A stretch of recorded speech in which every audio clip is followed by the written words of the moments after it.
Hey, everybody. Let me make sure. I think everybody can hear me. I'm going to bring in Angela. Hello, Hey, Angela. hello. How are you? Good. Happy hump day. I know, right? um, Let me make sure everybody can hear and see us. If you can hear us, type 1. If you can see us, type 2. And if you can hear us and see us, type 1 and 2. So hopefully everybody. Okay. I see Juanita. She already said. She says, Hola, 1 and 2. Hey, Juanita. Um, so we can give everybody a few minutes to come in. It's like we're on time this time. We not usually. No, we're usually a few minutes late. So I'll I give almost everybody. I almost had to reboot my computer. It's a little fickle with the camera sometimes. I had to like reset it several times to get the camera to work. Oh wow. Mhm. Hmm. Well, I'm glad you were able to get everything up and running. I see a bunch of ones and twos. Okay, so everybody should be able to hear us. Perfect. And in case you haven't joined us before, if you have questions about today's topic, which we're going to be talking about negotiating the offer, then please add those to the comments. And while everybody is doing so, let us know where you're joining us from. And we'll briefly get us started. So, negotiating the offer. I've had a bunch of people that have reached out and said they're really excited about this one. Really Mm-hmm. interesting. Hmm. Mm-hmm. I can see why negotiations would be a bit tough. Maybe it's because that people think it's gonna not. They have to give up something, don't they? Well, I think also because it's about money. Mhm. And every time when there's like a money topic, everybody wants to hear about it. So, Yeah. Yeah. but that's like one of the things that I like to point out is that the offer isn't just about the salary or the money, Mhm. right? It's so Yeah. much more than that. It really is. And you have to know going into even the application process what exactly it is that you're looking for. Hmm. Going back to, I think the first session when we talked about always having goals. Mhm.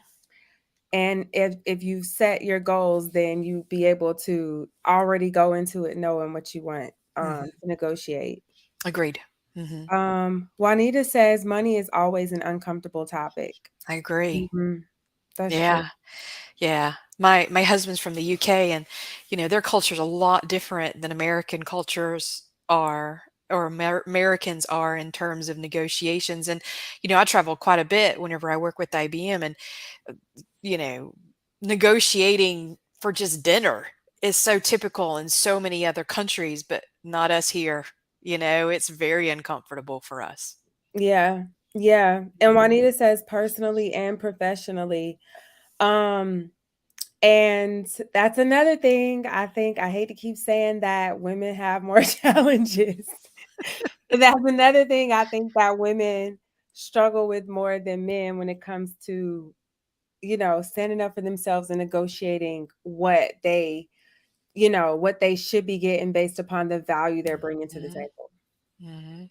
That's a really good point. And we can talk a little bit about what happens when you get to the negotiation table, but women or men, either one, if you are able to have an advocate that can negotiate for you, like a really good recruiter, it Mhm. helps because it's an emotional topic for you, the Yeah. candidate, but it's not for the recruiter. Yeah.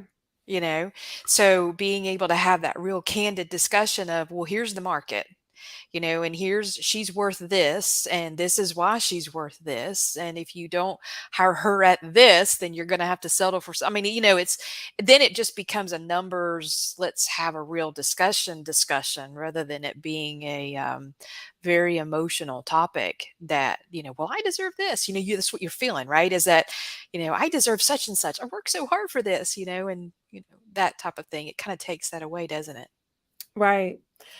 Right. But what do you do, I guess, Does that apply for both when it's the recruiter is on the agency side and the corporate side?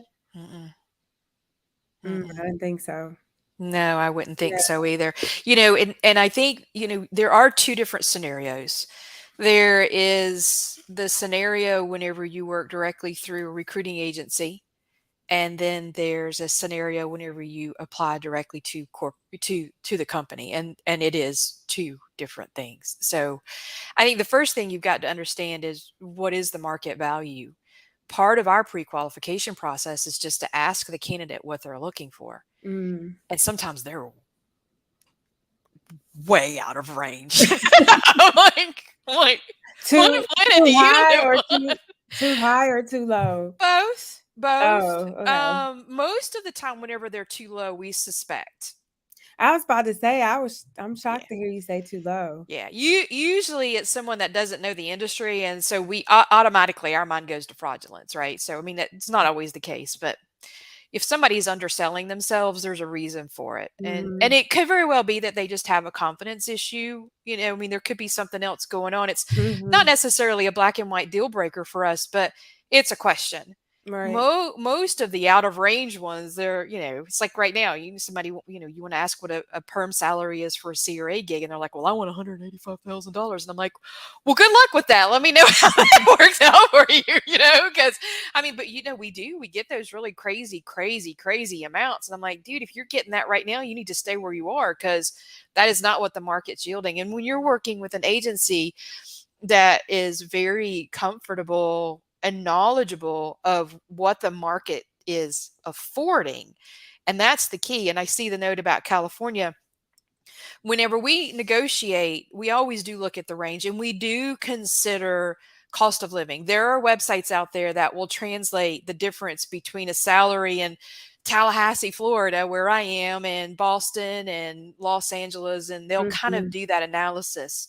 But it also depends too, if it's a position, and I'm just going to have a real discussion here, and I know everybody seems to like the fact that I'm pretty Yeah. transparent. But if it's 100% remote job, I don't care where you live. And neither does the company, because Yeah. they can hire someone in Tallahassee cheaper than they can in California. And if they're just as qualified, then that's your competition. So Yeah. you have to consider that as well. Now, if you're having to go into an office, I think that's a little bit different. But you have to understand what the market's demanding, and there are compensation benchmarking methodologies.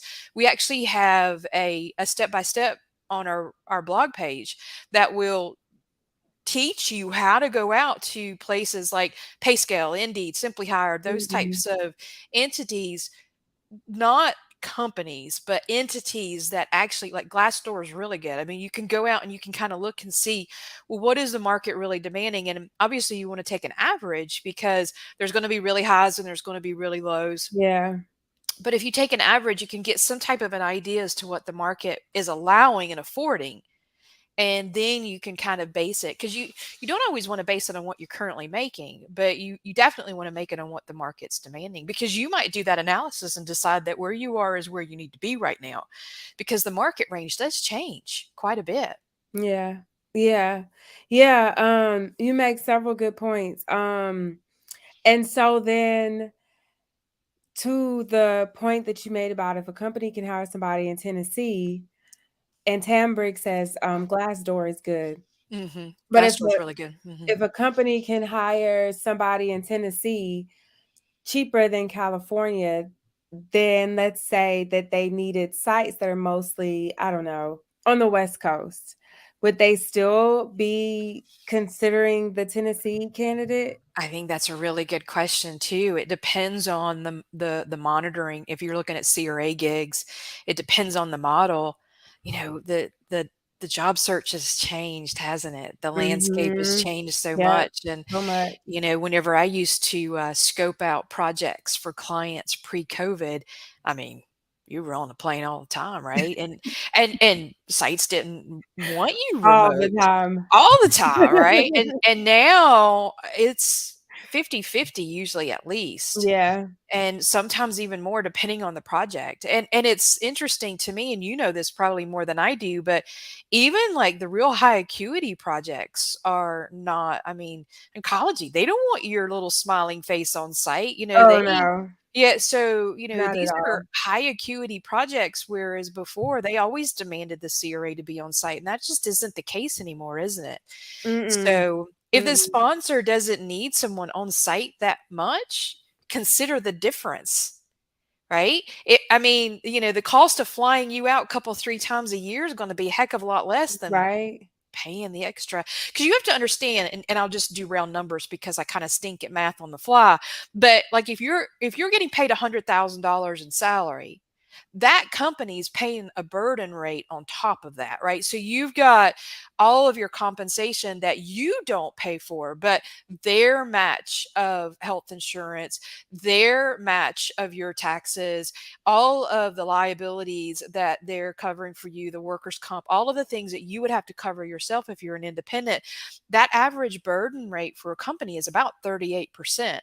So Mhm. if you're earning 100,000, it's costing them, and then you add in your vacation and any of that other stuff, on average it's costing that company 138 grand.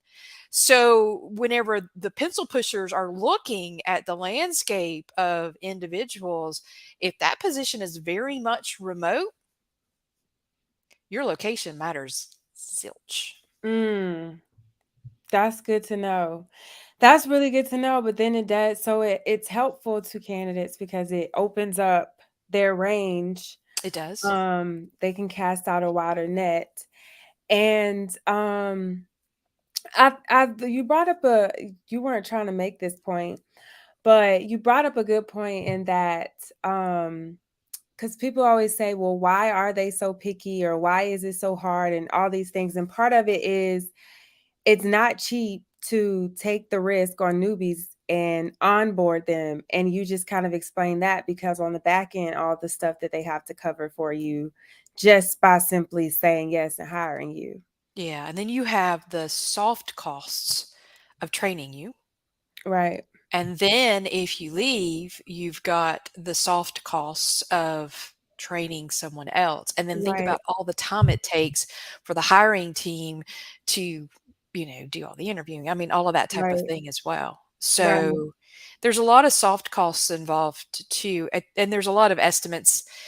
We've done the research as well. And, it's always hard. You can't soft costs, you can like throw a dart at the board if you want to, but some companies estimate that the attrition rate of a regular person leaving costs the company somewhere between 12 and 15,000. I saw an article, and I believe it was by the ACRP not too long ago, that said for CRAs it's significantly higher because not only are whenever they send someone else in behind you, they've got to remonitor at least to a certain extent Yeah. to confirm that what you did is what needed to be done, but you also got the satisfaction or the dissatisfaction of the sites and the impacts. And I mean, again, you're talking about soft costs, so it's not necessarily green dollars, even though there's Right. some of that that's included.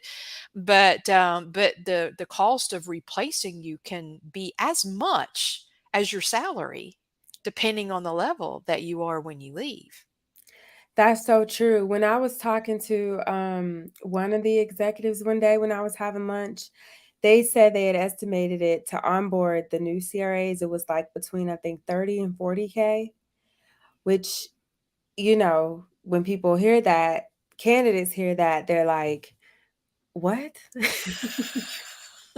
Like, why would it cost that much? That doesn't make sense. But when you hear that number, it does kind of, I hope it help makes people feel a little bit better into putting things into perspective as to why it is also, challenging for them to make these decisions too, because they hire a lot of CRAs and a lot of them they don't make it for whatever reason, different number of reasons, right? So you have those and then the ones that just they try to make it, but they aren't good, so they kind of fall off, and then the ones that just leave because they got a better offer.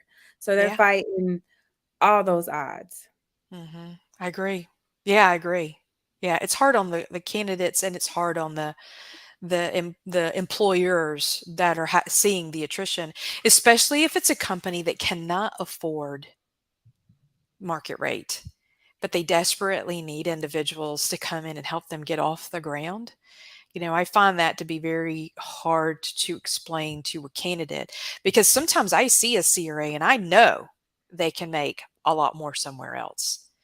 And Yeah, me but too. yeah, but that that's where you, as a candidate, have to really think about what it is that you're looking for. I know at one point in IBM, before we decided to start this company, I was like, "Pfft, just let me step back into a project management job. I just need the stress off of me, and just I'll take a cut. I just need to make my mortgage and buy groceries and you know, I mean, you do have to kind of decide what you're looking for and what the growth potential is or whatever. But Yeah. yeah, it's a lot more than just the base salary for sure. Mhm. Yeah, Lakeisha says, "Can we ask questions at the end?" No, you can ask questions now. Ask Yes. questions. There should be, don't you see the banner, Lakeisha? It says, "Put your questions in the comments." I guess I need to add now. Um, I mean, I just wanna make sure I can see. Do you see it? Can you see it, Angela, the I saw banner? the banner going, yes. Okay. Yes. Well, I'm gonna add now just to make sure we are all on the same page.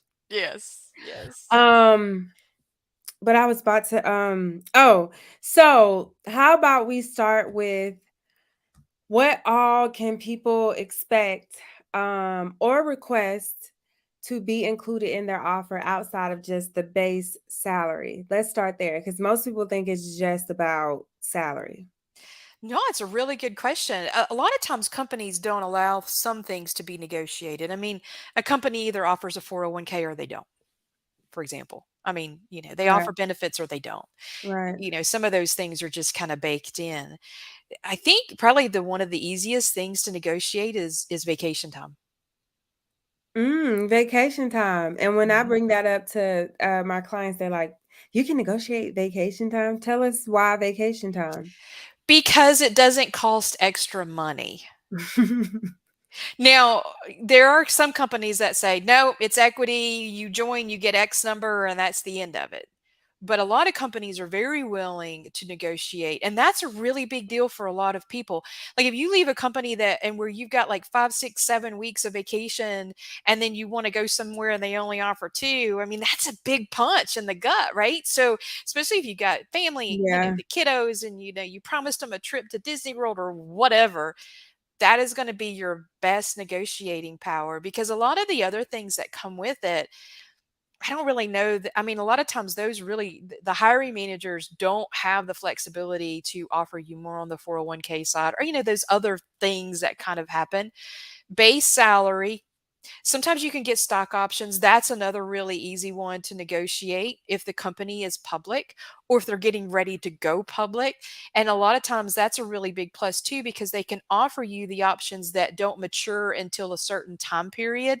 And so that also kind of hooks you into making a longer commitment. So Mm, it'll put you through your first 6 or 9 months, because you have to commit to a year in order for the options to mature. So that mhm. is always a really good one too. And that I will tell you, sometimes those stock options are worth a lot more than your salary are, depending on the company, of course.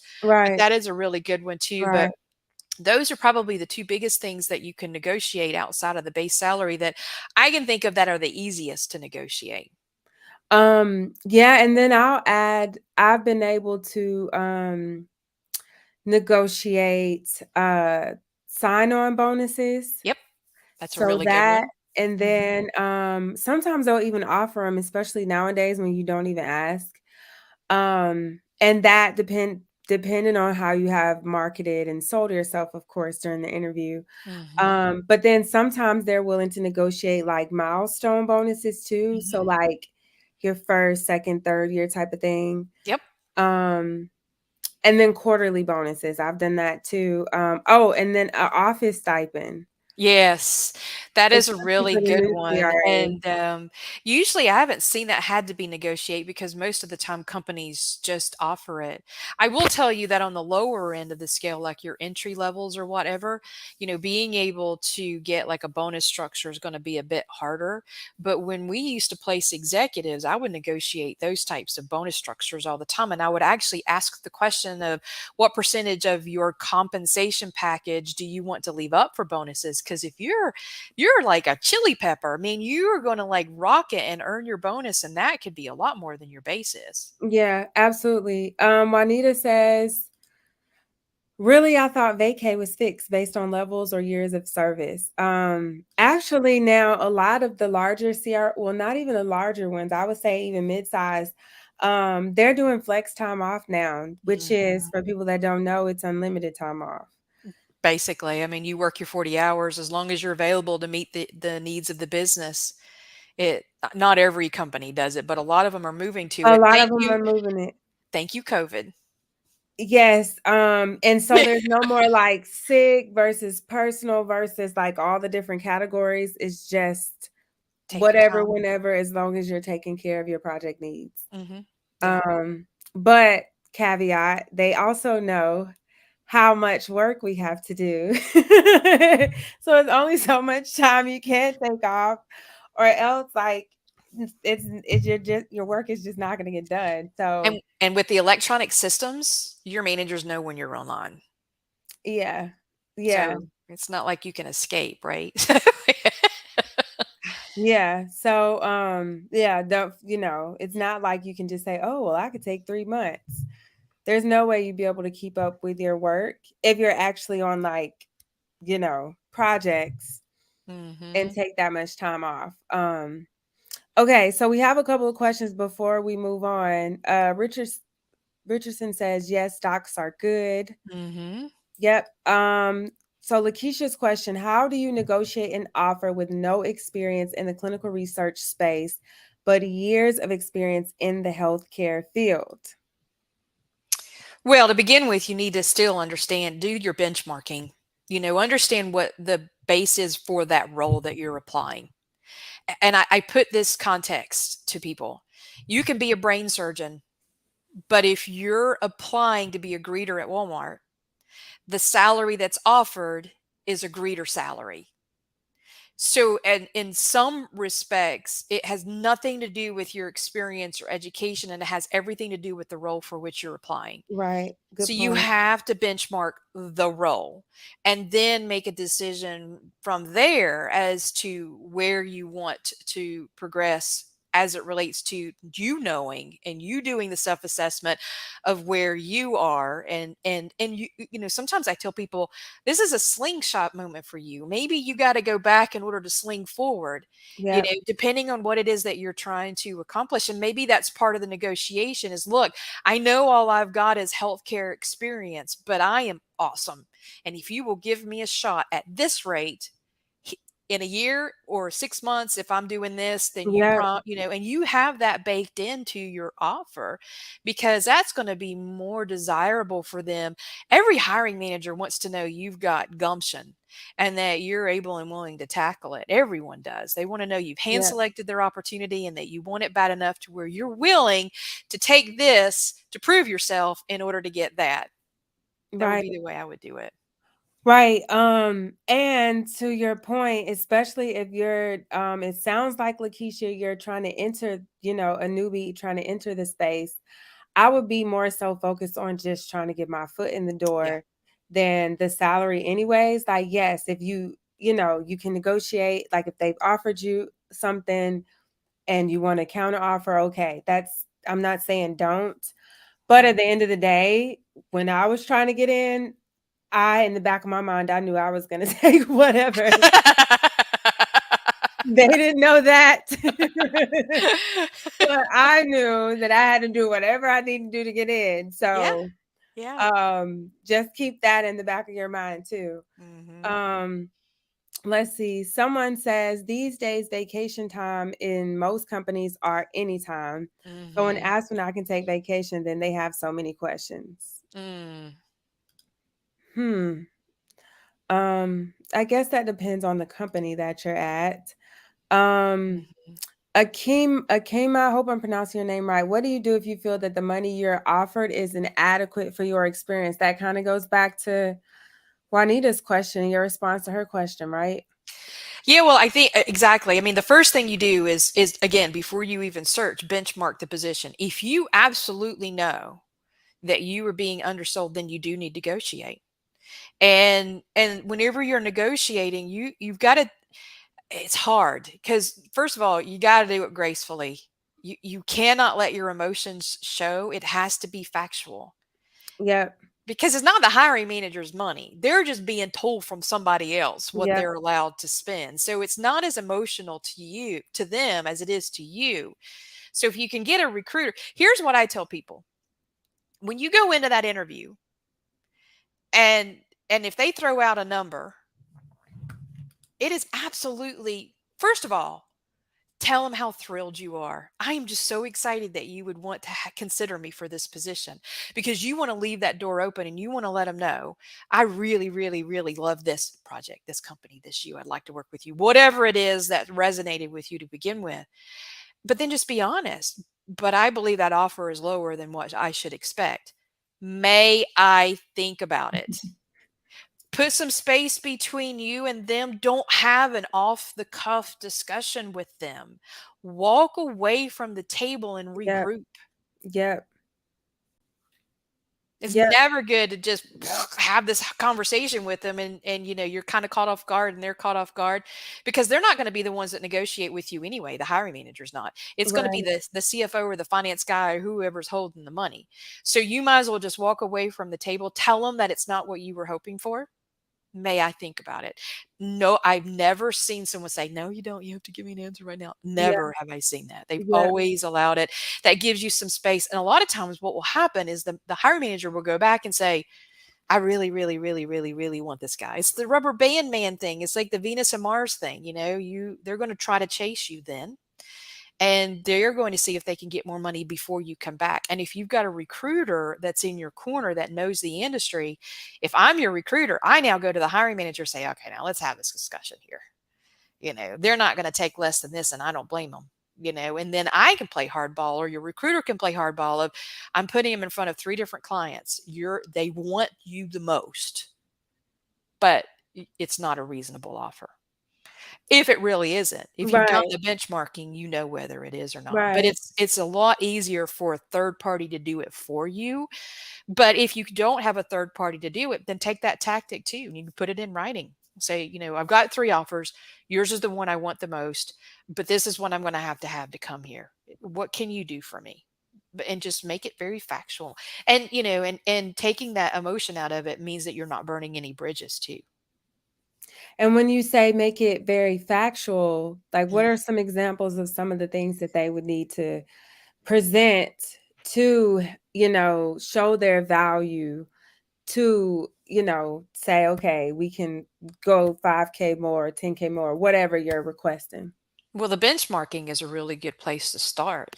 I mean, you've got proof now that their competitors are offering more because that's where you've got to get their head to think is they're competing. And I have to remind my clients of this sometimes. You're competing for the best talent. That's true. If you don't hire Jasmine, somebody else is going to. So if you really want her on her team, you need to go figure out where you can get 5K from, or figure out something else that's going to sweeten the pot for her because because to a lot of people, and I explain this to both clients and candidates, it's not about the money. It's about what the money represents. It's about the fact that when you pay me what I feel that I'm worth or what the industry says I deserve, then that means you're respectful to me. Mm. That's the way I look at it. Mhm. That's the way I've always been is, I'm making my mortgage payment just fine, but I feel like I deserve a raise because whenever I look out across the landscape and I do the benchmarking, people at other companies that do the same job as me are making $10,000 more. And while I'm not going to throw my lollipop in the dirt and go home, I want you to know that it's impacting my morale and I'd like for us to have a discussion about what can be done to make this equitable. Yeah. Yeah. On top of the fact retention, I mean, they might say yes, especially if they're in that desperate position, but then that's where people leave and they have these short stints because somebody else is going to come and they're going to give them that 5 or 10K more, and people will leave. I've seen people leave for like 2 or 3K more, honestly, which I personally don't agree. I feel like unless you're leaving for a different environment or manager or something workload, okay, that's fine. But if it's truly for the money, like 3K, by the time you do taxes, that's not enough you're not going to see that. Hopefully there is another reason because I'm with you. You know, it's hard to start a job. It is. It's It stressful. is. You know, you're the new guy in, you got all this stuff to learn, Yeah. and it's all the blockers we talked about the other day. It's like, "Oh my god, am I gonna figure this all out? Am I gonna fail? Am I gonna do this? Am I gonna do that?" I don't like starting anything new. For 2 or 3,000, I would just stick it out. Right? I mean, it's not worth it. So SJ on YouTube. SJ, I hope you're on LinkedIn. Hi to you both. I found out my job is paying me on the lower spectrum, for example, 59K, and the median pay is 75K. How do I go about asking for another raise when I've already asked and was told to wait? I'm also being asked to do more work than everyone on my team. Now, do you know for sure, that that comparison is within your company?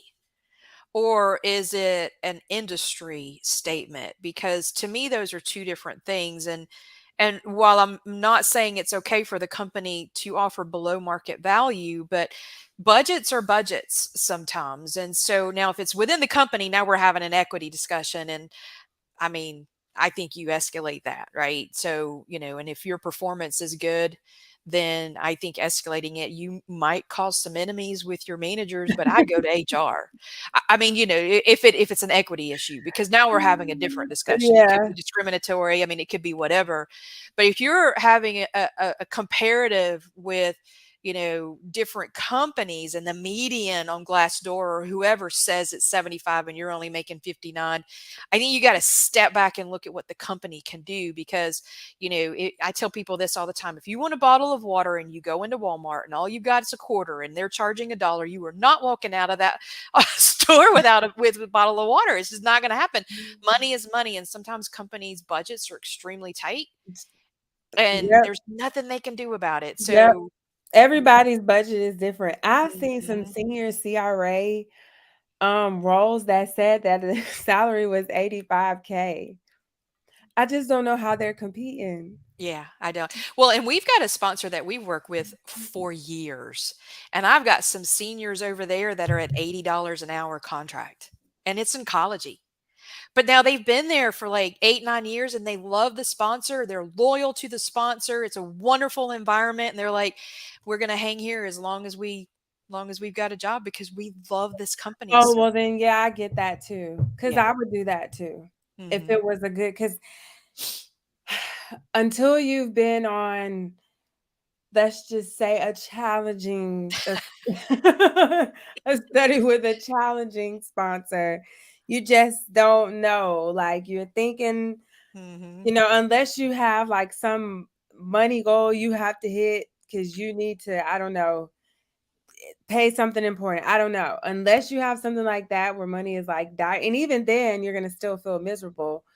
If you're, you know, if it's just for the money, because you know how it is. Mhm. Some of these studies are, especially oncology, they're just brutal. And if you're not getting the support that you need from your management, if the tools are archaic, the hours expected are stupid, if you're not being treated as well as your peers, I mean, there's so much that feeds into it. So much, so Mhm. much, Yeah. so much.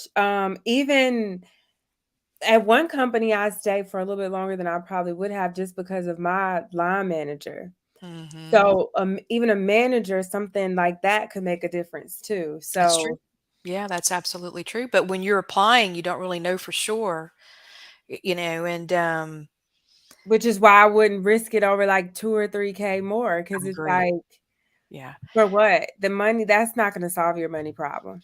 No, and unless they really are leaving for another reason, and 9 times Right. out of 10, when people I mean, when people come to us, it's not because of the money. That's like the 5th reason. why people come to us. Yeah. Yeah, no. I'm definitely at that point now. Cause just being on seeing so many different studies and so many different things, it's just like at a certain point it's just not even worth it. It's the burnout, isn't it? And that was where I was whenever I decided to leave IBM. When your day to day gets to the point to where, and it wasn't even, I mean, you can't pay me enough money to stay. I'm like, and that was a great, I mean, don't get me wrong. I loved that company and they did so much for me. But at some point, the pressure just mounts to where you're just like, Yes. no, it's not good enough. I mean, It's not. I'm in tears when I wake up in the morning. I have anxiety attacks at 4 in the morning because I'm trying to catch my flight that goes out at 6. Yes. And I'm just like, you know that I had anxiety attacks in the morning because I would fly out every Monday at 6 a.m. to go to support my client in California. And at that point, I lived in Atlanta. And so I would have to be on the road at 4 to get to the airport to take my 6 a.m. flight, right? 3 months, I would wake up on Monday mornings with anxiety attacks after I left. 3 months.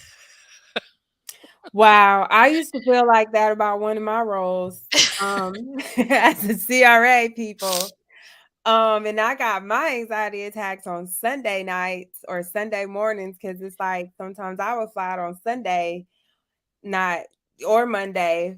But either way, Sunday was just like, oh God, tomorrow is I Monday. know, right?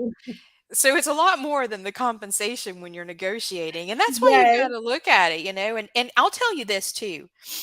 If you can deal with a negotiation where the hiring manager is sympathetic, you've got yourself a good team. Now, that doesn't mean it's going to get approved, yeah, right? yeah, Because the budget's still the budget and somebody else is pulling the strings up there. But if the hiring manager is at least on your side, you've got yourself a good team, and that should be yeah. something that you consider. And I've seen it to where the hiring manager said, "We don't negotiate." I've seen that too. Richardson said, when I'm making an offer to a candidate, they always ask me, is the bonus increase every 6 months or after finishing the 6 months? Oh wow, really? Every time, Richardson? How many candidate offers have you done? Is that something that you've seen a lot, Angela? I have seen, even whenever I hire internally, is, the expectation and entitlement that people think they deserve a raise every year. Like, no. Just because. No, just Just because your butt because. sits in that chair does not mean you get a raise every single year, but unfortunately that is an indication also that perhaps the company hasn't, from a maturity standpoint, been very clear. And maybe this is just at the offer stage, but the company should be very clear about what increases and bonuses are based off of. Yep. And that is one thing you can negotiate up front too, is, okay, you're telling me I have a 6%, I'm eligible for a 6% bonus or a this, that, or the other. You want to always ask how much of that is up to me. Right. Performance based. Right.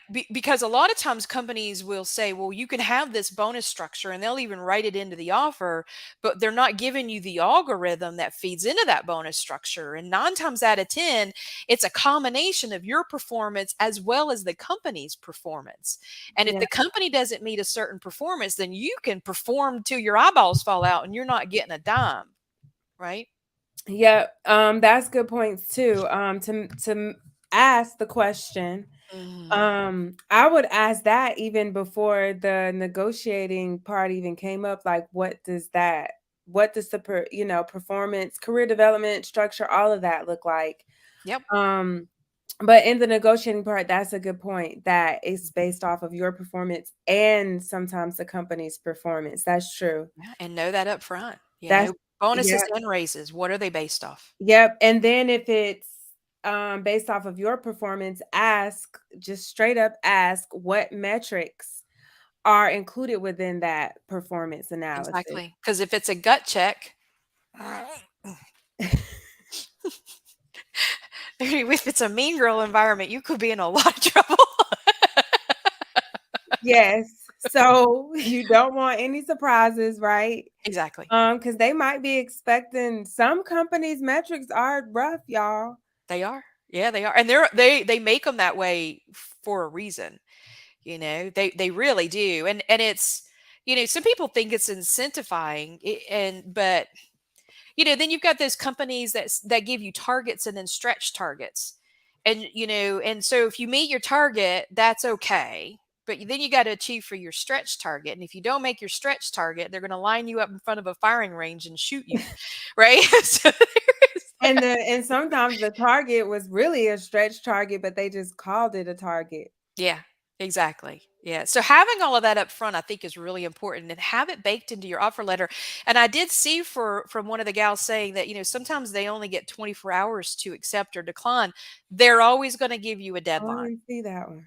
Yeah, they're always going to give you a deadline. I don't know how to add those in, but I'll let you do. But you guys, every offer letter is going to have a deadline. And I understand why. I mean, they can't just put it out there and then Yeah, keep waiting, waiting, indefinitely, waiting. and you call back 6 months later. Yeah, exactly. But you can negotiate that end date too. Yeah. You could just tell them, and here's what I tell them. She's got 3 more interviews this week. Hey, look, I'm transparent, and this is where your recruiter is worth gold. She's got 3 more interviews this week. She loves, loves, loves, loves you guys, but she's got a family, she's got a mortgage, she's got career path that she needs to think about. She cannot give you an answer tomorrow, but she can give you one by Friday. Period. You don't negotiate the end date. You tell them, I'll get you an answer by. You do it I call it the Oreo approach. Have I ever described the Oreo approach to you before, Jasmine? No, you haven't. This is an Angela proprietary approach. It's called an Oreo approach. Oreo cookies, right? I love, love, love, love the crispy chocolate. I hate that ooey gooey creamy crap in the middle, right? So I call those types of things the Oreo approach. You start out really sweet because it's so yummy. She loves, loves, loves the fact that you've offered it because she feels that she would be a great contributor. She loves your team, whatever it is, right? Sweet, sweet, sweet. Now, the icky part. However, she has 3 other interviews this week. While she really wants to make a decision, she needs to make the right decision for her and her family. Therefore, she's not going to be able to get you an answer until Friday end of day. And then you close with the sweet part. And I'm so appreciative of your flexibility in this manner. And I will be back in touch by 4 p.m. on Friday or whatever the time is that you set. It's the Oreo approach. Now, Perfect. now they could come Perfect. back and go, forget it. But hey, look, it's a lot of effort for them to write up an offer. Yeah, I and I've mean, never seen yeah, them. I don't know about you, but I've never seen anybody come back and say, "Forget it." If they feel like yeah. it's too long, no, they might come back and say, "Well, we'll give you some more time, but could you get back to us in the next, I don't know, 72 hours or Yeah, I can't whatever." give you till Friday, but I can give Yeah, you till Thursday or whatever, right, something like that. Yeah. I Mhm. think I missed somebody. I don't think I asked this question. If one Counteroffers. um Ojanoka, I hope I'm pronouncing your name right. Ojanoka, if one applies and gets hired somewhere else with higher pay and current employer counteroffers, is it a wise decision to stay with the current or go for the new employer? That's a good one. We got podcasts and articles on this. Don't do it. Run, run, run. Don't do it. Don't do it. And why do you say run? Why run? Because you know what? Here's the thing. If you ask, and it's like the SJ, the one that asked before, if you're asking for something and they're saying wait, and then you go get an offer elsewhere, and then all of a sudden they give you everything you want, they did not respect you to begin with. And Mm, it's not going to change just because you stay. It's just mhm. not. Here's the other thing. Now they know you're serious about leaving. You will be the first one laid off the next time they have a riff. You're not going to get a raise for I don't know how much longer because you just took all the money out of the kitty that they had, right? There are so many reasons not to take a counteroffer. Most of it's cultural, though, because if they're doing everything they can to keep you, there is no counteroffer. They're going to be Mm. sad. They're going to bake you a cake. They're going to cry when you leave. But if they had the money for a counteroffer to begin with, the money was always there. They just chose not to give it to you until you decided to quit. And that's even worse. Mhm. Which is Wow. all the more reason why you need to be running for the Why you hills. got yeah. Mhm. Yeah. Yeah. Now let's say what if their counter offer was way more. If money is the only thing, but again, you got to think about the culture. Why is your manager now all of a sudden able to give you everything you wanted when they weren't willing to do it before? Yep. Now, this is assuming that you as a candidate were transparent and not passive aggressive, and you originally said, I believe that I'm being paid 29,000 or 20,000 or 15,000 less than I should be, and this is the data to prove it. And they said, no, you're going to have to wait until the fall. That's assuming you actually did your due diligence and went forward and said, this is what I want, right? Now, if you didn't do that, and then they give you a counter, that's kind of on you, right? So, I mean, if you've Mm. asked your manager for something and your manager said, you have to wait or it's not going to happen, and then all of a sudden it magically does when you get another offer, that I would run from that. I wouldn't stay. I don't care what they're asking. Because again, money's the fifth reason why people leave. It's the culture. If that manager did not respect you enough to go to bat for you, and now all of a sudden they're giving you everything that you ever wanted, that's a problem in the culture. But the first step you said is for you to do your part and make sure you've asked and addressed it with your manager. Yeah, exactly. And then Okay. if they make a counteroffer, you say, ain't no amount of money that would keep me here, right? Because it's like the whole thing. I mean, because when I left IBM, don't you think they wanted me to stay? I mean, I'm like, no, no, honey, I've made up my mind. I'm out of here. Thank you. Thank you. Hope we can stay in touch. I'll send you a birthday card, but I am gone. um, Asking how you will be evaluated and what opportunities for proof definitely exist are a must. I agree. Yeah. Yeah. Let's see. Juanita says, ensure the offer letter includes if the role is remote, hybrid, or on-site and its percentage. That's a good point, but I think Yeah. that might be a challenge in some respects, and here's the reason why. And I mean, ask for it. There's nothing wrong with asking for it. But each project is going to be different, isn't it? And the requirements for the monitoring, whether or not it's on site and the frequency of monitoring and all of that, isn't that going to vary? I mean, if you're hired for a particular project, when that project's over, are you gone? If you're going into a CRO where they don't really know which project they're going to put you on, I don't really know of a company that would commit to that because they have no crystal ball, especially the corporate recruiters. They 9 times out of 10 don't know which project you're going to be assigned to. Well, no, I think she's more so asking like if you'll have to go into an office. Oh, I see. Yeah. Oh, I Office, gotcha. home office versus, I you know. gotcha. I was thinking monitoring visits. I'm with you now. Yeah, You just got CRA stuck on your I brain. do. CRAs all day, every day. But yeah, no, that is a good point, which they Mm, typically include it in there. If it is 100% remote work from home, they'll typically have it in there. But yeah. yeah, no, make sure. Um, let me see. Uh, how can CRA PharmD graduate change their profession to medical science liaison? What are education degrees requirements for MSL? All right. So contact Samuel Dyer. He is like your guy. Let me see if I can find him real quick on LinkedIn. Love him. Adorable. He created this whole MSL playbook. Society. Hmm. Mhm. Mhm. Samuel, how do I spell his last name? It's DYER, I think. I think you're right. Dyer. Well, this person, we can't see your profile, your name. Oh, Vishal, I see it on my LinkedIn. Vishal, but Farm D, if you have a Farm D, that's exactly what you need. You need a doctorate level degree. And I'd say need in the US, in other countries outside the US, is not as largely required, the doctorate level. You can have a graduate level. But in the US, there's still like a small percentage of MSLs that don't have a doctorate level degree, but you best believe they have like a strong clinical Mhm. research, healthcare, some type of background like that. And the But other I'm sorry, go yeah, ahead. No, what were you about to say? Well, the other option too is clinical specialist is very similar in the role, Yep. but it's a little different in some respects, and not as many, but like for medical device, and it's not quite as stringent, and you might not have to have that advanced degree. It is Samuel Dyer, first name Samuel Dyer, Dyer.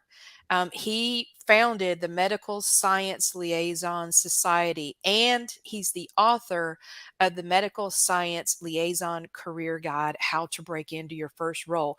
He has on LinkedIn a group that you can join. He's fabulous. He's a good guy. He's very helpful, and he's a really great mentor for those of you that want to make that switch into the MSL role. Um, yep, he's really good. And then there's also another one, I think it's called From Science to Pharma. They specifically focus on like people going from the bench that want to go into MSL roles. Mm. So that's another one too. I can't think of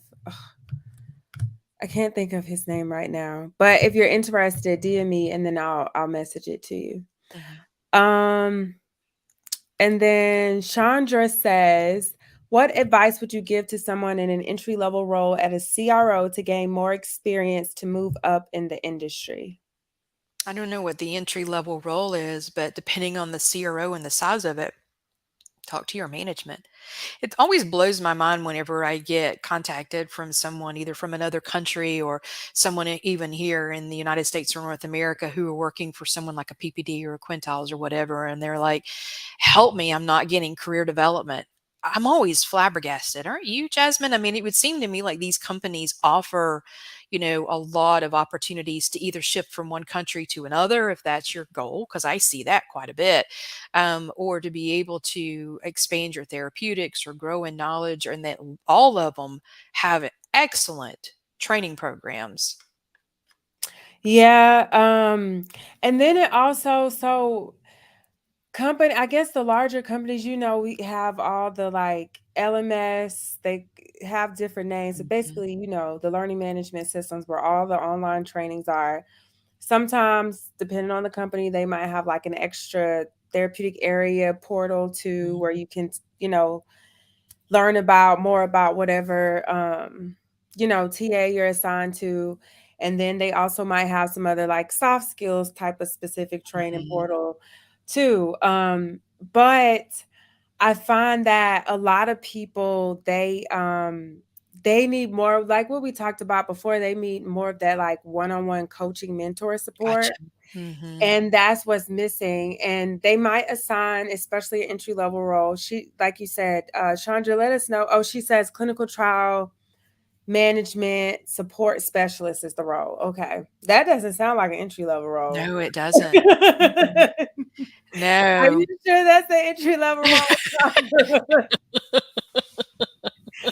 Um, but I found that that's the missing piece. And companies, it seems like two things, at least as an employee, I've seen is that number one, they don't really have like managers, other employees, we don't really have the bandwidth to be real coaches to and mentors to people just because we're all already over allocated. Mhm. And then two, a lot of people also don't have like the training or the skill set or even just the desire to provide that extra coaching and mentoring. So unless the person has done something extra, they don't really have that support a lot of times, or unless they just happen to have like that great line manager. Well, let me ask you this. If someone has said, "Hey, look, I want to volunteer. Can I just shadow you? Can I just come to your meetings and see how you run the meetings? Can I see how you prepare for the meetings? Can I just shadow you?" I mean, is that something that you think would get people to places? I think so. I've asked people, I still ask now, like if like trying to look at director roles or other roles, I'll see who's, on my study is the director or the project globally, whatever. And I'll reach out to them and say, hey, when you work on such and such, can you include me? Can I watch you? Can I hop in this meeting? So I still do that to this day. So from my own Some experience, visibility. Mhm. Yeah, and I recommend it, so I think so. Yeah. Especially depending on the size of the CRO, it gives you a lot of visibility. And maybe it's grunt work, maybe it's putting together reports or whatever, but do it and do it well. Show up to the meetings, Yeah, you know. and you might think it's grunt work at the time. At least I used to, especially back in the day, but now, like, I know that if it wasn't for all the extra stuff that I did, Mhm. then maybe I would be where I'm at, but I definitely wouldn't be as prepared. But well, that's Um, the point. And you might not yeah. be where you are because if you think about the visibility that that brought to you, showing up in those meetings, are like, who is she? What is she doing? Yeah, that's true, and then because even I'll run into a lot of CRAs now, and they apparently were working at companies, at least this is what I was told, were working at companies where they didn't really have to do anything with the TMF, Mm. and they started their CRA career there, so they never really had any TMF experience. So when, now they're at this new company and now they're responsible for filing and reconciling and they're completely lost, but they've made it to the senior CRA level. Yeah, that's a really good point. And So if you do want to eventually graduate to working with sponsors from a CRO, you need that diverse experience yeah, because you it's do. not as siloed whenever you go work directly for a sponsor. Absolutely. Mm. Absolutely. Because it's really hard for management to understand how you made it to the senior CRA level and you can't reconcile the TMF.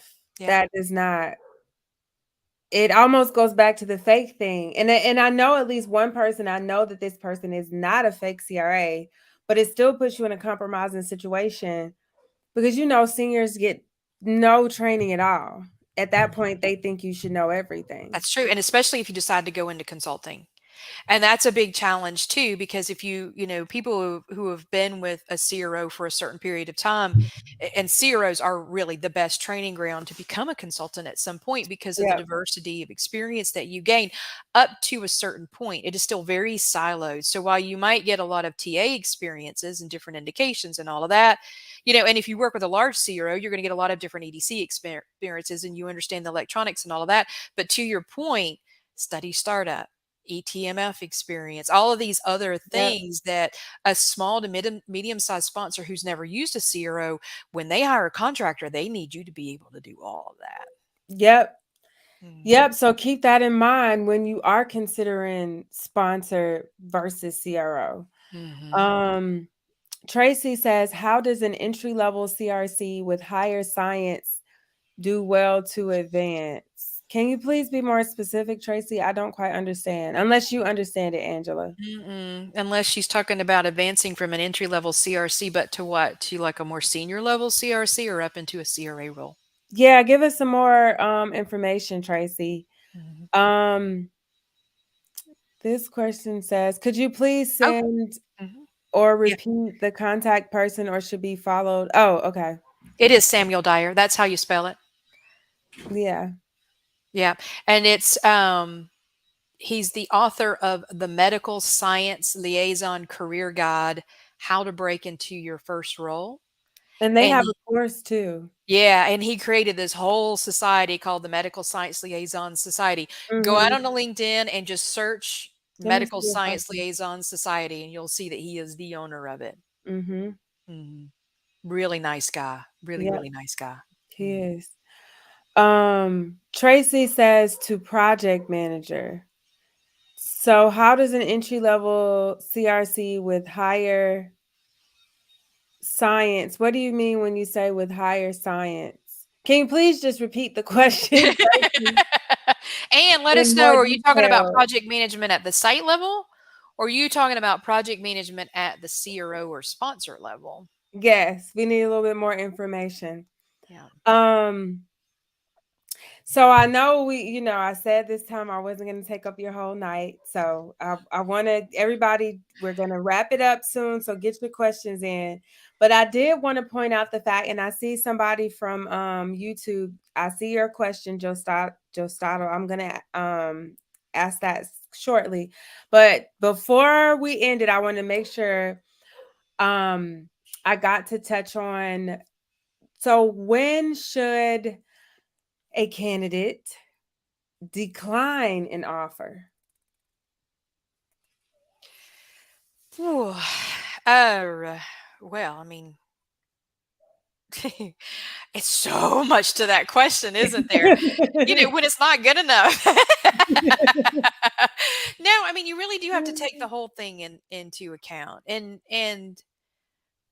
I mean, obviously the compensation is extremely important, but what's being offered or promised in the future is also important. And I like Absolutely. to make people understand that too, because I see accepting a permanent offer as an acceptance of a marriage proposal to a certain extent, because you're making a commitment to that company and that company is making a commitment to you. And the company has to consider equity. So if you're wanting five or $10,000 more an hour, and that is higher than the other individuals that are already on the team, from an equity perspective, that's not very fair to everybody else on the team if they're performing. So you have to take a look at the whole picture. And if you can have a transparent discussion with the hiring manager about, this is what I really wanted. Can you talk to me about why this isn't an offer? And hopefully they'll have a discussion with you. If they do, now you can welcome the culture at least. And then if they can promise or bake it into the offer that, again, at 6 months, if you're meeting these expectations, or a year you're meeting at those, or whatever, then we'll give you an X percent or consider you for this, that, or the other. Then I think you go for it if it's a culture and a company and a project that you're really interested in. But the reality is sometimes it's just not good enough. It's just Yeah. not good enough, you know? Yeah. And I will add that we're assuming that you meet the skill set or the qualifications or whatever they're seeking. We're assuming that you have that's not an issue, because Mhm. if they're, if it's entry level and they're taking a chance on you, and you only meet 50% of, let's say, of the qualifications, you you definitely should not be declining an offer. Yeah, that's a really good point, is Let's you've just got to say be able that. to self-assess. Yes, Go back and look at the job description and see if you yes, really were the slam dunk that you think you were, because it could yes. be a slingshot moment for you, right? Right. So keep that in mind too, especially for the newbies, because everybody wants to, every time somebody talks to me, they want to be a CRA and they want to make at least 100K, but they don't even know what an SIV is. So you have to think about stuff like that. Yeah. Like, Mhm. why should, it's not just because of your value as a human being. Like, companies have a bottom line. You have to be able to contribute to that. And they don't have time to teach you what an SIV is if they're paying you 100K. Those numbers don't match up with the time that I they're going to be agree. required to train you. So you Yep. have to think about that too. And you also have to Um, consider your competition as well. You are not the only one they're exactly. interviewing, you know? Exactly. And there's Yeah. lots of other people, same qualifications as you, maybe even more, that are definitely willing to take Yeah. whatever. So you have to Mhm. keep that in mind too. And of course they're going to take whoever is the best quality for the lowest amount, right? The same as us They when we're do. making purchases. We provide a grid so they can see at a glance. Here's the education, how many years they have in the industry, how many years they have in the role, and all the other skills they want. We boom, boom, boom. So they can look at it side by side and tell, but this person wants 135,000, this person wants 125,000, this person wants this person wants that. Because at some point they have to take the emotion out of it to make a decision as well. So, Exactly. mhm. Exactly. Very well said.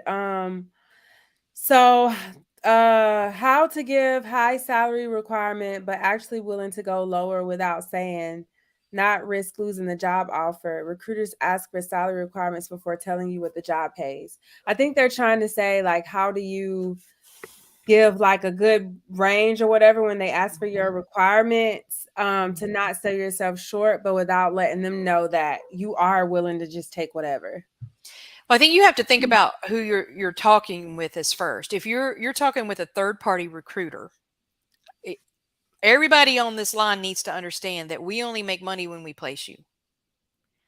And if we're dealing with a perm, then we always make a percentage of your base salary.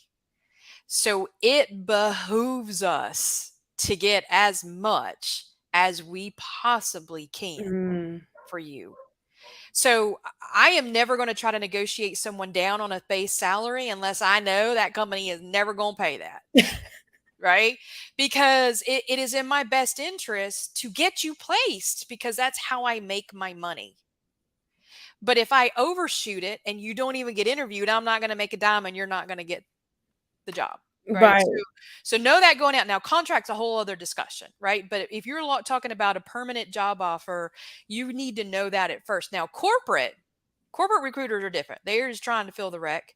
The salary to them is a salary to them. You need to get into the discussion with the hiring manager. So if you can just make them happy and tell them what they're asking you and then get on with the program and then have the discussion with the hiring manager, and that's where you're going to negotiate, because the corporate recruiter is not going to negotiate. They'll give you your offer, but they're not going to be the one that negotiates. If you try to negotiate, it's going to be someone that's in more of an authority figure usually. Mm. So kind of keep that in mind. What I will tell you is, if a third party recruiter asks your salary requirements, give it to them. Because if you're dealing with us, I got 20 jobs for you. And they're going to vary in salary because the culture is going to vary, the projects are going to vary, the size of the company is going to vary, the expectations of you are going to vary. And so then that way I just figure out where we match. But now if you're like way over the top, I mean, it's like me going into a car dealership. I don't want to negotiate with you. I mean, come on, just be reasonable. If you really want $165,000 as a CRA two, I'm not going to even call you in for an interview because you're wasting my time. You're not being reasonable. You haven't benchmarked the position. You have no idea what the salary range for a CRA two is. And why would I waste my time having a conversation with you, much less representing you? So, what I would tell you to do is do your homework up front and then be very transparent with the recruiter. Say, this is what I really want to do, and this is where I want to accomplish. Now, of course, I'd like to make 165,000, but quite honestly, I don't know what the salary range is. Can we have a discussion? Boom! Now you're on my calendar. Yeah. Yeah. And then also don't play games. If you're Yes. willing to take 85, don't say 165. Yeah.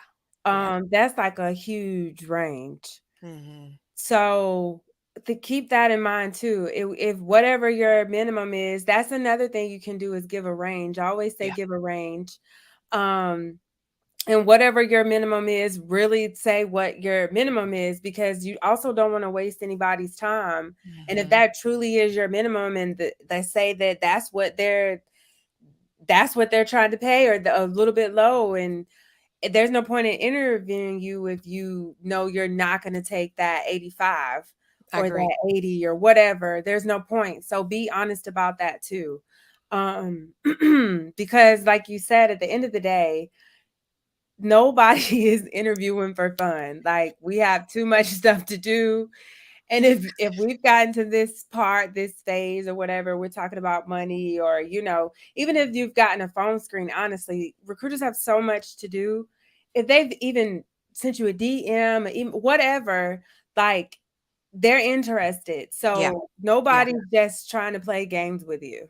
I agree. Yeah, and there are some recruiters out there that are less than admirable. I mean, Yeah, yeah, I agree with that too. That's true. That's yeah, true. yeah.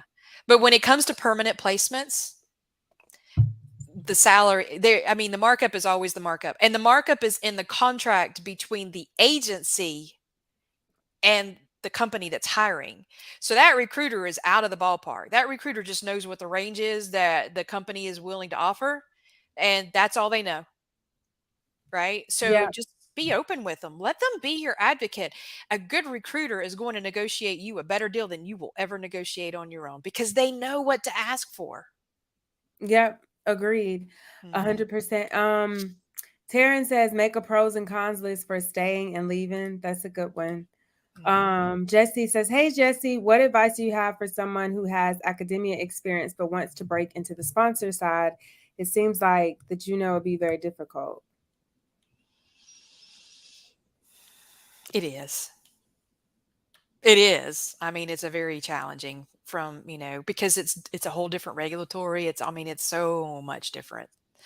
Um, you know, um, be willing to start out like as a CTA, in-house CRA. Yeah. TMF specialist if you've got TMF experience. Sponsors are always looking for TMF specialists. Refer to the aforementioned discussion.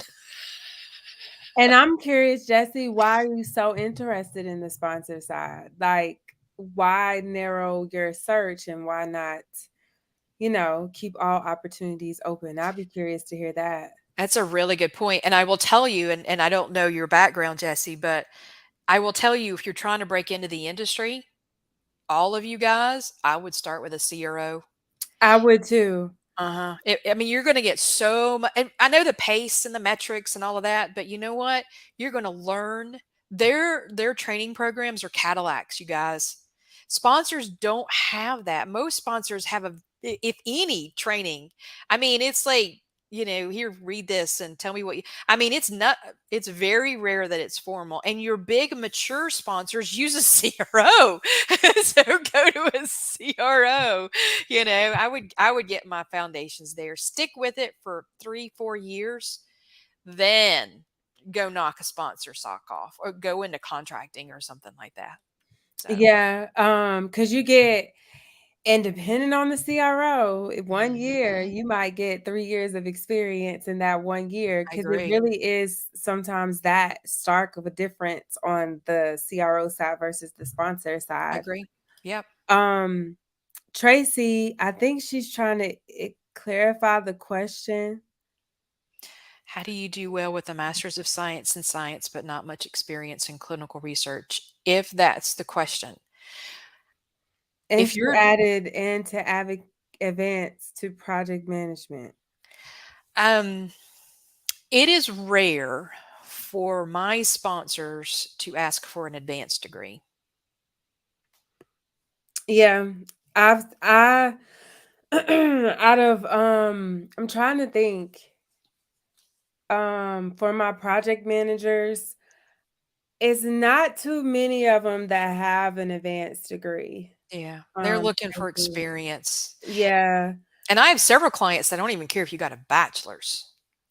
Yeah, and that's another thing I always tell people, if you have like one person reached out to me, she's been a study coordinator for over 20 years and she's been trying to be a CRA.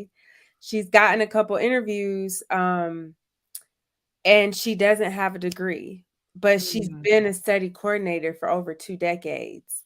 Well, that's a bummer. So, but if she just knows how to brand and market herself properly, there's Mhm. plenty of, especially on the CRO side, there's plenty of companies that would still pick her up. I will tell you that the sponsors that do require a degree, most of them are CROs. And I think a lot of that, Jasmine, is because when a CRO is doing business development and they're selling to the sponsors that they want to support, they're saying X number of percentage of our clinical research people have this type of a degree, right? Yeah, So sponsors, I think, are less likely to have that firm or your small to medium sized CROs. So, yeah, like if you were to go to a CTI or a MedPace, or MedPace has got a heck of a program, a training program. Novella does too. And I know Novella is part of IQVIA, but they run under their own brand and they've got a really great entry level training program. And I don't know if they require degrees or not. I know that I don't know if they do or not. I'd have to look that up. But I agree with you. But sponsors too. I mean, from a coordinator perspective, I would think, I mean, if you've got that many years experience, as long as you're really good with electronic systems, I think that, as long as, you haven't just worked paper ICS all. and this study coordinator, she had worked at, one of the larger institutions, so she Mhm. definitely had experience doing it all, Yeah, working with different, pharmacy systems and, of course, different EDC systems, and they had an EMR and they had electronic ISF, so she definitely had system experience, so that's when I knew it just had to be. probably. Well, for And then, of her, course, also I will add her confidence had taken a real big hit, so mhm. that too. Well, I will tell you, at these really large centers like the US Oncology sites, MD Anderson and the Mayo Clinics and all of these places, and I don't know if she's working at a place like that or if it's something else, but you've got all these sponsors that run studies there. And, I know you got CRAs coming and going, and of course you can befriend them and ask them for referrals or whatever. But 9 times out of 10, and not always, but you're also going to have management contacting the site. They do the 360s on the CRAs, or there's escalations, or there's an issue with whatever. You're their coordinator. They know you. I would reach out to the sponsor project manager that's managing the studies that are on your site. Tell them what you want to do. Yeah, I agree. I agree. But you also have to know how to represent yourself, right? Agreed. Yeah, I agree. Yeah. And she said she's been doing that, so that's why I feel like it has to be that one thing, right? Because she has Mhm. the experience. You can't last as a coordinator that long and not have the experience. I agree. So it has to be some soft skill related Or career development. It or your has to be LinkedIn's not out something. there, or it's It not. has to be something like that. Yeah. Mhm. Yeah, unfortunately, which goes back to what we said, I think the first time we came on, that's not just about experience. Yeah. Yeah. Um, let's see.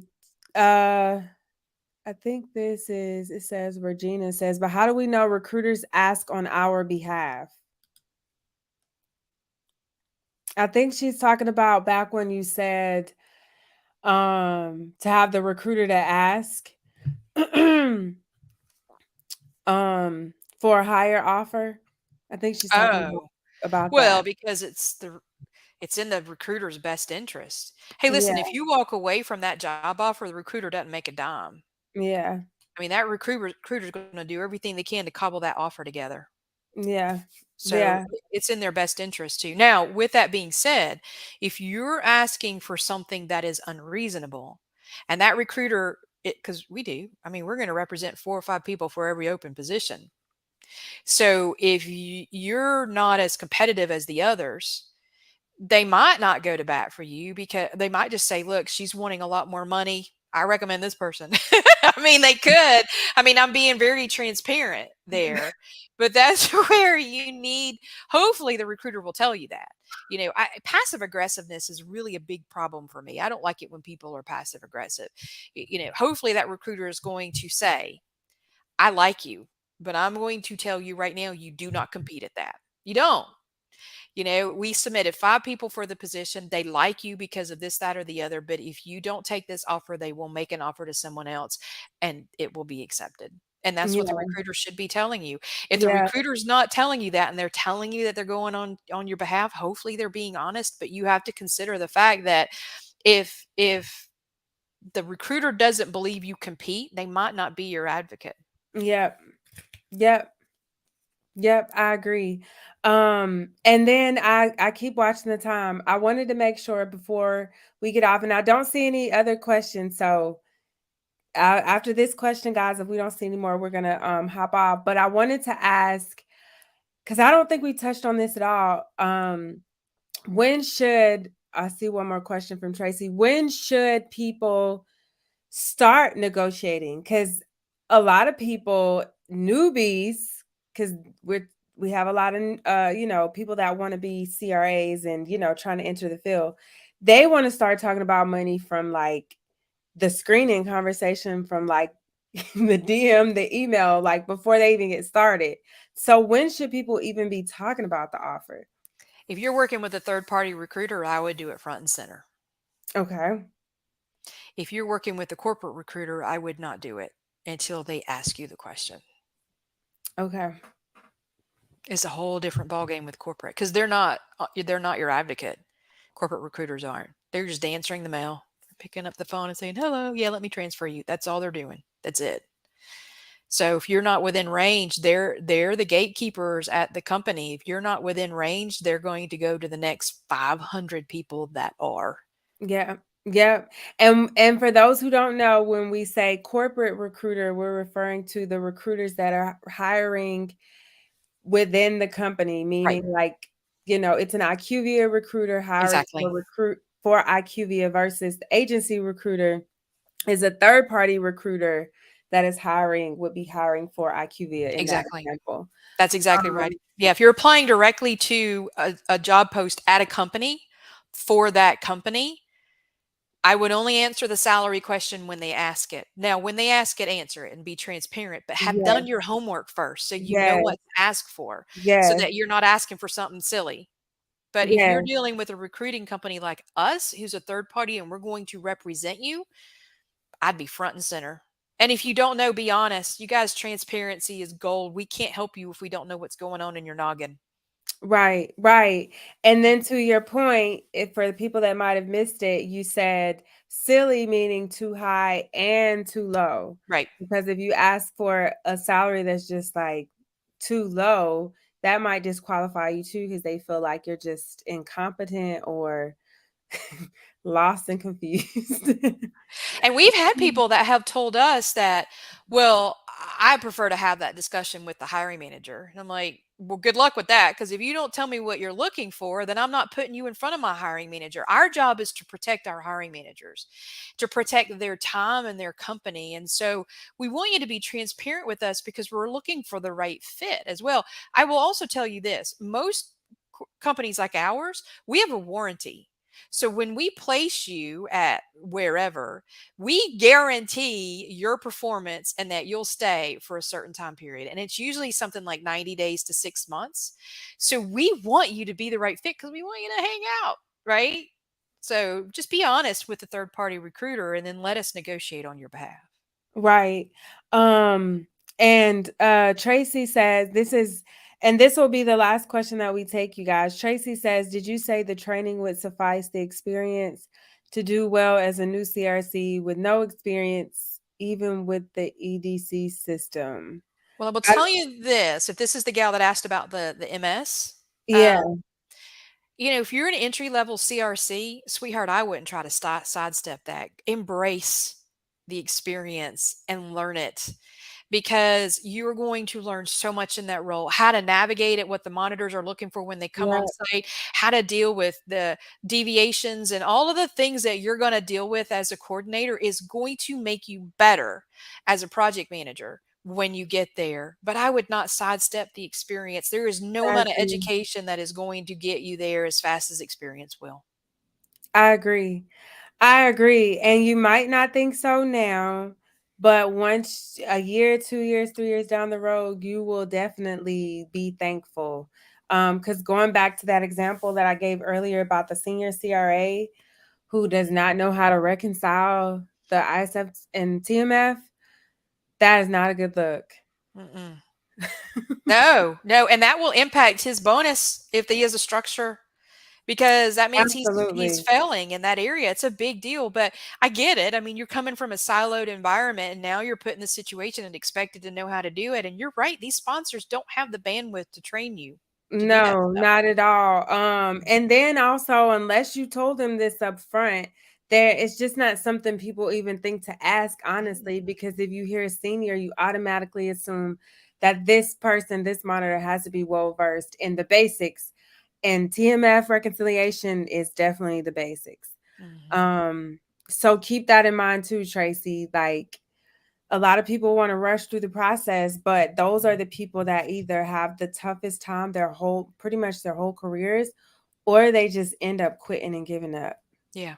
Yeah, I would agree. Yeah, and we talked about this, I think, during the first call. Individuals in our statistics that we run across that are either interested in, fast tracking or whatever, that have less than 2 years experience in the industry, we see about an 80% fallout.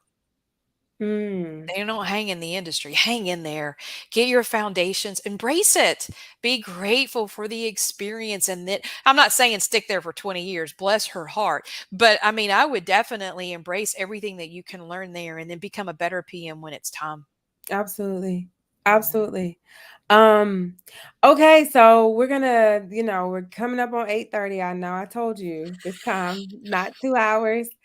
So we're gonna wrap it up. Thanks everybody for joining us as always. And we're back on again I was next just week. looking it up. Yeah, let's see. Yeah, I was trying. Oh, this one's a good one. Which one is it? What makes an honest CRA look fraudulent or Oh, yeah, suspicious? finally. We're gonna get to that one, and I think this is a good one for everybody, whether they're entry level Absolutely. or they've been just started out a CRA role or they're a senior CRA, because there's some good seniors that Yeah. we talked about it that look fraudulent. Yeah. So definitely don't miss next Wednesday at 7 PM Eastern Standard You Time. bet. We'll be back on again. And Angela, any last words? No, but honey, thank you so much. I so enjoy these sessions with you. You're great. Me too. No, absolutely. I enjoy them with you too. And I enjoy all the questions, y'all. So Oh, yeah, thank you these are so awesome. much. Yeah. Yeah, thank you, everybody. So we'll see you all next week. All right. Thank you. Bye. Bye.